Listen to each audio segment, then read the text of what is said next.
Vous suivez RTI 1, je vous en remercie. Madame, Messieurs, bonjour. Voici les titres.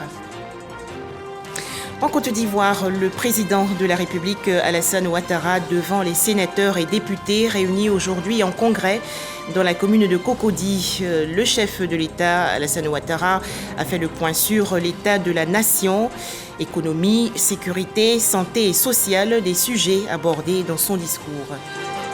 La Côte d'Ivoire qui veut atteindre l'autosuffisance alimentaire. Le pays compte donc sur sa politique de développement de l'élevage, de la pêche et de l'aquaculture. Objectif, réduire considérablement le déficit de production et couvrir au moins 65% des besoins nationaux à l'horizon 2026. Enfin, un cessez-le-feu de 72 heures au Soudan, annonce faite hier par les États-Unis.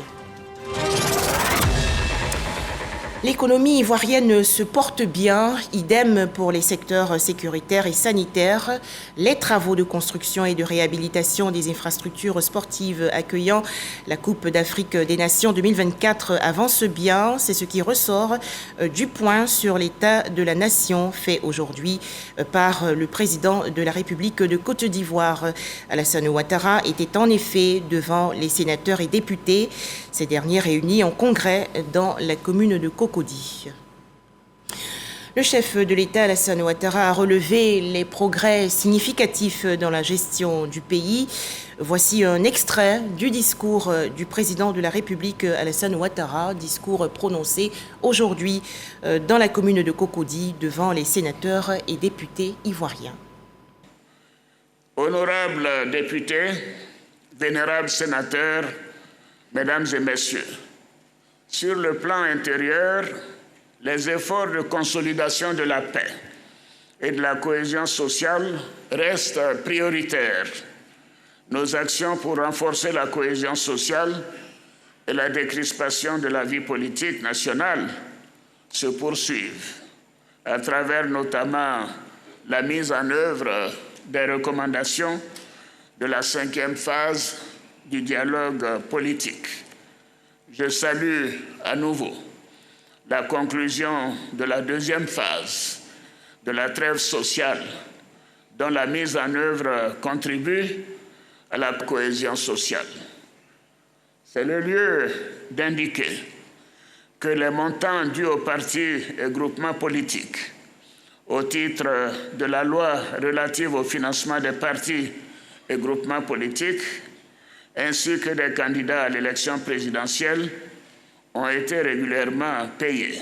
Au plan sécuritaire, d'importants efforts ont été consentis ces dernières années avec un accent particulier sur l'équipement, la formation technique et disciplinaire de nos forces de défense et de sécurité.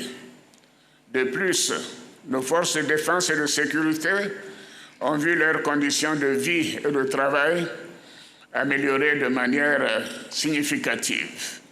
Elles sont aujourd'hui mieux outillées pour faire face au banditisme et à la délinquance et bien sûr le trafic de drogue, améliorant ainsi la sécurité dans les grandes villes du pays comme dans les zones rurales. Les effectifs en constante progression sont redéployés pour garantir la sécurité de nos frontières face aux menaces terroristes.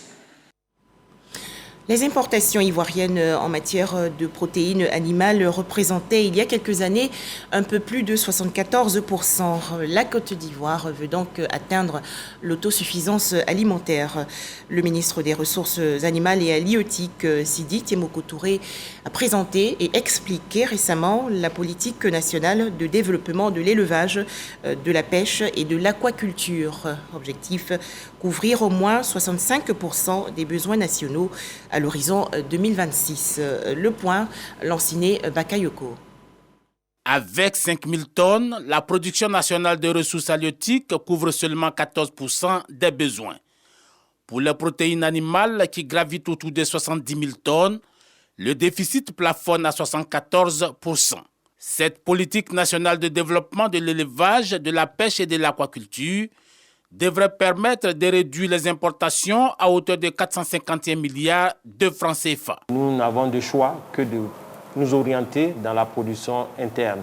C'est ce qui justifie d'ailleurs que nous ayons formulé notre document de politique qui dispose en son sein de stratégies pour adresser le développement de la production animale ou le développement de la production aquacole, à l'effet de très vite passer d'une échelle minimale à une grande échelle. Sur le terrain, les actions se multiplient pour la promotion des différentes filières. Au niveau de la filière animale, il s'agit entre autres de la construction de centres de multiplication des reproducteurs de volailles traditionnels, de caprins, d'ovins et de porcins, ou encore la diffusion de bovins de culture attelés. Ce sont autant d'éléments que le gouvernement a décidé d'adresser structurellement à travers la mise en place de stratégies issues de la politique.